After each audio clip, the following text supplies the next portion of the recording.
Motivate দেন, plus তার ভেতর থেকে ট্রু পোটেনশিয়ালটা বের করে নিয়ে আসা, তাদেরকে think out of the box বোঝানো যে how to be an innovative team member, how to delegate task, how to get the work done. So এই পুরো জিনিসটা কিন্তু অ্যাজ এ লিডার আপনাকে করতে হয়। আমি এটার ব্যাপারে একটু জানতে চাচ্ছি, কিভাবে করেন আপনি এগুলো? এখানে অ্যাকাউন্টেবিলিটিটা খুব ইম্পর্ট্যান্ট। আপনি যে কাজটা করছেন, ওই যে আপনি এর আগেও প্রথম প্রশ্নে ওই কথা বলেছিলেন যে কিভাবে আমি আমার টিম মেম্বারদেরকে অ্যাকাউন্টেবল করি। তো আপনি যখন তাকে টেক কেয়ার করছেন, আপনি এক্সপেক্ট করেন যে সেও কিন্তু আপনাকে ওন করছে, মানে আপনার প্রতিষ্ঠানকে ওন করছে।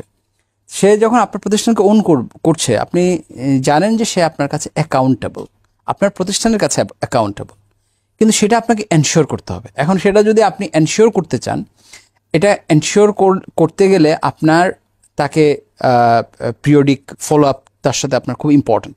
আমি যেটা করি, আমি ফর এক্সাম্পল আমি একজনকে একটা টাস্ক দিলাম, সেই টাস্কটা দেওয়ার পরে সেই টাস্কটা ফর এক্সাম্পল সে আমাকে বললো যে আমি আগামী 10 তারিখে এটা করে দিব। এখন আমি সেটা নোট নিলাম, ফর এক্সাম্পল আগামী 10 তারিখে সে করে দেবে। আমি 8 তারিখ থেকে কিন্তু তাকে এটা ফলো আপ করা শুরু করি যে 10 তারিখে তোমার এই ডেলিভারিটা আছে, এটার কী অবস্থা, মানে এটার পজিশনটা কী আছে। কারণ আমি তাকে ওই সুযোগটা দিতে চাই না যে সে 10 তারিখে আসার পরে আমাকে বলবে এটা কাজটা হয় নাই। আমি আপনাকে আরও একটা জিনিস একদম ক্লিয়ারলি বলি যে আমাদের লিডারদের মধ্যে একটা পপুলারিটি টেম্পটেশন আছে। পপুলারিটি টেম্পটেশন মানে হচ্ছে তারা তাদের টিম মেম্বারদের কাছে নিজেকে খুব জনপ্রিয় রাখতে চান, আর জনপ্রিয় রাখতে চান বলে তারা তাদের টিম মেম্বারদেরকে অ্যাকাউন্টেবল করেন না। For example, if someone is not hitting his or her target, আপনাকে তাকে অ্যাকাউন্টেবল করতে হবে। অ্যাকাউন্টেবল করার মানে এই না ফায়ার করে দেয়, আমি সেটা বলছি না। অ্যাকাউন্টেবল করার মানে হচ্ছে তাকে নিয়ে বসতে হবে, তার সাথে কথা বলতে হবে, তার প্রবলেম কি ফাইন্ড আউট করতে হবে, কি কারণে পারছে না সেটার জানতে হবে, অ্যান্ড জানার পরে একটা সলিউশন বের করতে হবে টু রিজলভ দ্যাট ইস্যুস।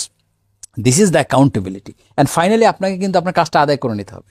এখন আপনি পপুলার হওয়ার জন্য মানে বস তো খুব ভালো, বস তো আমাদেরকে জিজ্ঞেসই করে না, আমাদের বস কোনো চাপ দেয় না, কোনো কিছু না। এই যে পপুলারিটির টেম্পটেশন, যে সবার কাছে আইসক্রিম সেলার হওয়া, সবাই বলবে যে আমার বসটা খুব ভালো, আমার বসের মতো ফেরেস্তা টাইপ মানুষ আর হয় না। Corporate is not that place. আপনি ফেরেস্তা হইতে গেলে আপনি অন্য জায়গায় যান, আইসক্রিম সেলার হইতে হইলে অন্য জায়গায় যান। আপনি এখানে পপুলার হইতে আসেন নাই।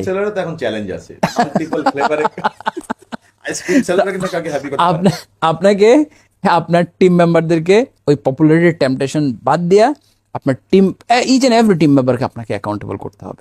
এবং এটা কাইন্ড অফ একটু যে ফেসবুক লিডারশিপ বা লিঙ্কডইন লিডারশিপ না, আমি বলি কেন, এইটা আপনি যখন তাকে এনশিওর করে অ্যাকাউন্টেবল করবেন, তাকে কিন্তু ব্যর্থ হওয়া থেকে আপনি বাঁচাবেন। সে যদি ব্যর্থ হয়, তাহলে আলটিমেটলি আপনি ব্যর্থ হবেন। সে যদি তার কেপিআই মিট করতে না পারে, আপনার কেপিআই আপনি হিট করতে পারবেন না। তাহলে আলটিমেটলি তার কেপিআইটা যাতে সে মিস না করে, সে তার কেপিআইটা যাতে অ্যাচিভ করতে পারে, সেই জন্য তাকে অ্যাকাউন্টেবল করাটা আপনার দায়িত্ব।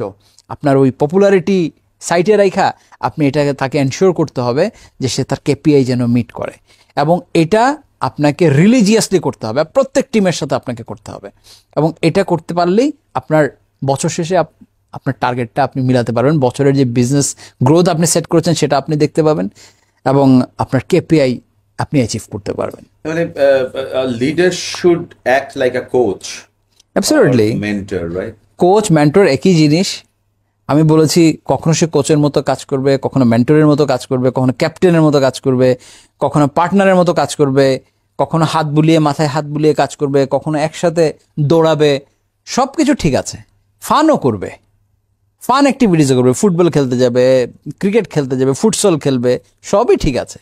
আপনি আপনার টিমের মধ্যে নিশ্চয়ই আপনি এমন পান যারা রিঅ্যাক্টিভ, যারা ইনঅ্যাক্টিভ, ওদেরকে আপনি ম্যানেজ করেন কিভাবে? আমাদের এখানে হতে পারে বিভিন্ন সিচুয়েশনের কারণে হতে পারে, নট বিকজ যে সে ট্যালেন্টেড না বা স্কিল। আমাদের এখানে পিআইপি আছে। পিআইপি মানে পারফরমেন্স ইমপ্রুভমেন্ট প্ল্যান। ওকে। আপনার প্রত্যেক ইন্ডিভিজুয়ালকে মনিটর করা হয়, তার পারফরমেন্স মনিটর করা হয়। প্রত্যেকের তো কেপিআই, আমার নিজের কেপিআই আছে ভাই। সো আমার যেহেতু কেপিআই আছে, আমার একজন এক্সিকিউটিভেরও কেপিআই আছে। সো তার সেই কেপিআইটা সে ঠিক মতো মিট করছে কিনা। কেপিআই মানে শুধু নাম্বার মিলাই দেয়া না, KPI is a holistic approach. আপনার পুরো হোলিস্টিকভাবে সে তার কেপিআইটা অর্জন করতে পারছে কিনা সেটা তাকে কিন্তু মনিটর করা হয়, এবং তাকে কিন্তু তার ফিডব্যাকটা দেয়া হয়, এবং সেই ফিডব্যাকটা দেওয়ার পরেও একটা পর্যায়ে গিয়ে যখন দেখা যায় যে সে আর ব্যাটার করছে না, ইনঅ্যাক্টিভ, লোকওয়াম পারফরমেন্স, তার রিলাক্টেন্ট সে, তখন তাকে পিআই পেতে ফেলা হয়, পারফরমেন্স ইমপ্রুভমেন্ট প্ল্যান। তাকে একটা প্ল্যান দেওয়া হয় 3 মাসের, যে এই কাজ করে, প্রয়োজনে ট্রেনিং করানো হয় ইন্টারনাল, প্রয়োজন হলে এক্সটার্নাল, তাকে কোচিং করানো হয়, মেন্টরিং করানো হয়। সব কিছু করানোর পরেও যদি কোনো কারণে দেখেন যে আপনার ইমপ্রুভমেন্ট হচ্ছে না, তখন তো আপনাকে বসতে হবে আপনাকে। সো আমি আপনার এই জায়গাটাতে খুব চমৎকার জিনিস পেলাম যে dialogue is very important. Very important dialogue, যে জিনিসটা আমাদের অনেক জায়গাতেই হয় না, যে একজন বস বা একজন লিডার বা একজন ম্যানেজার, সুপারভাইজার, সে ডায়ালগ করছে না, সে ছেড়ে দিচ্ছে এবং ওয়েট করছে, ওকে 6 মাস পর আমি ওকে বলে দিব you are fire. that's not the culture. That's not the culture. এটা একটা প্রতিষ্ঠানকে সাস্টেনেবল কখনোই করবে না। এটা প্রতিষ্ঠানের একটা রং কালচারকে পোট্রে করবে। যারা পটেনশিয়াল রিসোর্স আছে তাদের কাছে একটা রং বার্তা পাঠাবে, রং মেসেজ পাঠাবে। সো আমি কখনোই এই ধরনের কালচার যেসব প্রতিষ্ঠানে আছে, আমি কখনোই এটাকে সমর্থন করি না।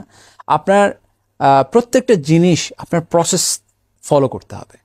আপনি যেটাই করেন আপনাকে প্রসেসের মধ্যে করতে হবে।